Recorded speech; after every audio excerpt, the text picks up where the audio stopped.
Okay, I'm working here on the WF&J Barnes treadle powered lathe. This is a Velocipede version.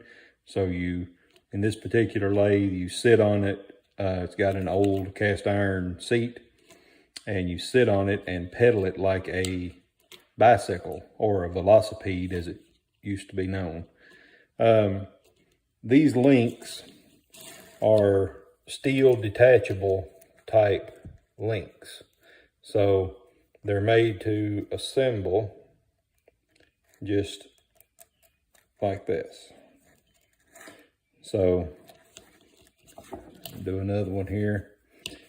There's a little hook here, you can see, and there's a little indentation right there. This side doesn't have it, so it'll only assemble one way.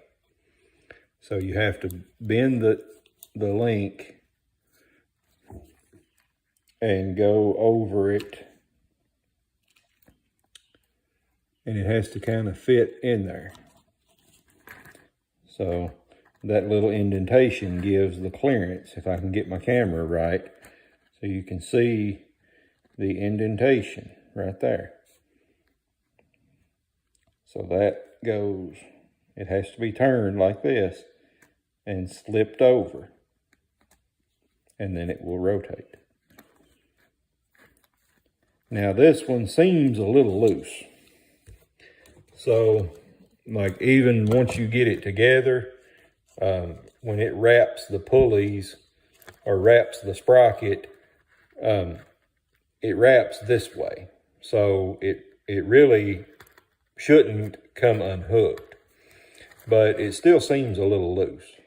All right, so to tighten these links up, what I'm going to do is, as I assemble the link, put it on here and assemble it together. I got a little bench anvil right here. So I'm going to take the piece and slip it up over the horn of that bench anvil. Got a little small ball peen hammer right here. And I'm just going to give that a tap right there and close that up just a little bit.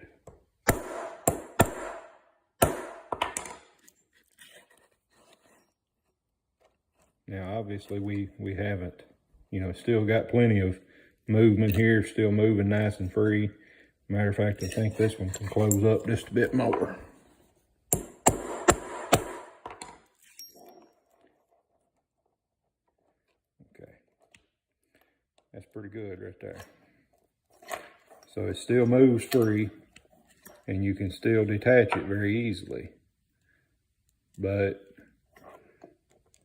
it's a little bit tighter.